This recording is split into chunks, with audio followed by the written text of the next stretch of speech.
Hello, Capricorn. This reading is for the month of October 2020. But before I lay out your cards and see what's coming for you this month, I need to talk to you about what is happening astrologically, because it's big. And it's going to be a big month. It's going to be month for all of us where I'm just saying lay low as much as possible. Now don't be freaked out by that. And you will have your own things happening, as we'll see in this reading, but the umbrella under which they're going to be happening are some pretty big, challenging astrological situations. First, we have 2 full moons, not one, 2 full moons in October.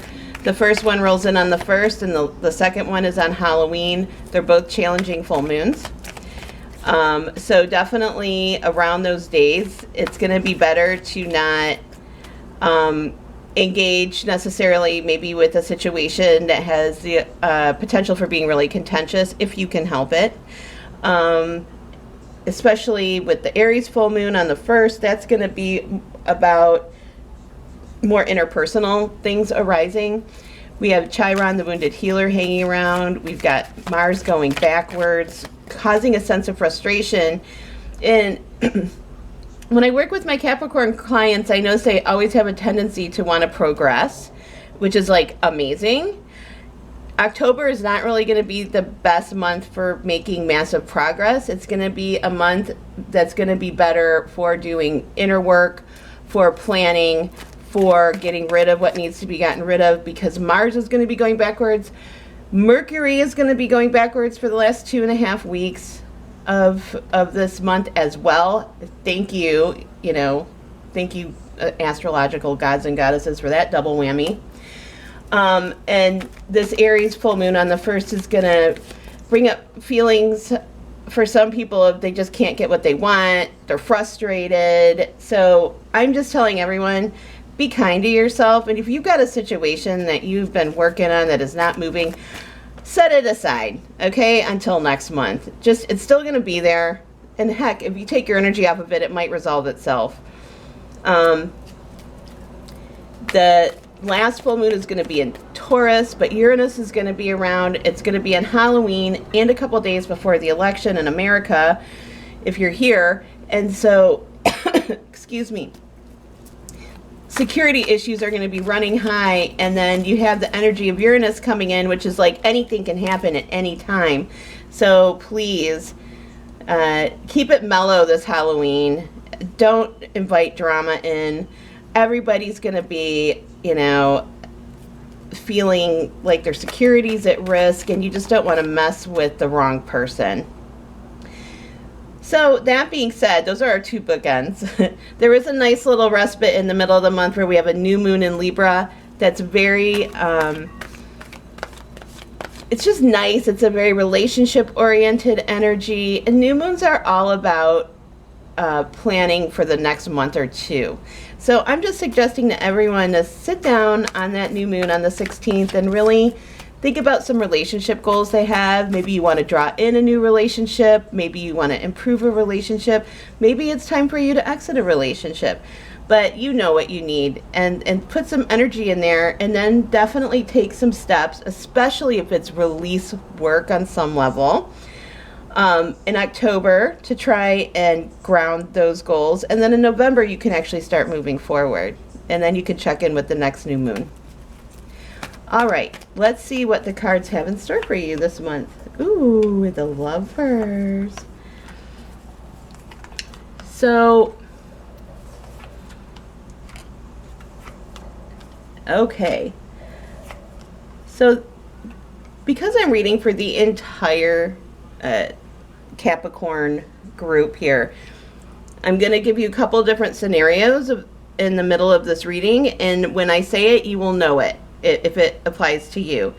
The first one is that you are in a relationship with someone, it's new, you want it to be serious, and you're looking at them with rose-colored glasses. Just acknowledge that you are, because when I see this combination, that can be positive, it can be negative. I mean, we just can't help it when we're in the beginning stages of a relationship. It's really hard for us to see someone's flaws. There's nothing bad attached to this, but it's definitely something to be aware of. For those of you who are trying to make a choice about something right now, and it's a big decision, again, you may be wearing rose-colored glasses. I would suggest that you get a second opinion. So if you're trying to make a big decision about something, definitely get some advice from someone you trust, not just any old Yahoo. Because with this energy, it's very dichotomous. On one hand, it seems that there's a decision that needs to be made, and it's important, but then you have all these different possibilities. So this brings me to the other love situation here. Either you or someone that you're involved with, for some of you Capricorns, you're not wanting to commit, or they're not wanting to commit because they think that there's something better around the corner. That is just false thinking. You know, it's important to get grounded in what you need and what you want and what your feelings are for one person. Trying to leave the door open for other people, it just means that either you or the other person are not ready for commitment. Okay? So that's another possible scenario that's going on. And you will know who you are when you hear any of those three scenarios. Okay. So, but you know, the gist here is all about commitment and fantasy. And you have to work your way through that, Cappy. So moving forward, there's this gorgeous energy coming up, and it is the energy of the Empress. This is great for any creative projects you might be working on. It's really a great card for motherhood. So I'm going to expand that to the word parenthood. It's a very nurturing parenthood energy that's coming in. So you may be a parent, or you may have a pet, or you may be getting a pet, but this brings a lot of joy through care and affection. And if it can be another person giving it to you, or you could be giving it to another person. Either way, it's very advantageous, okay?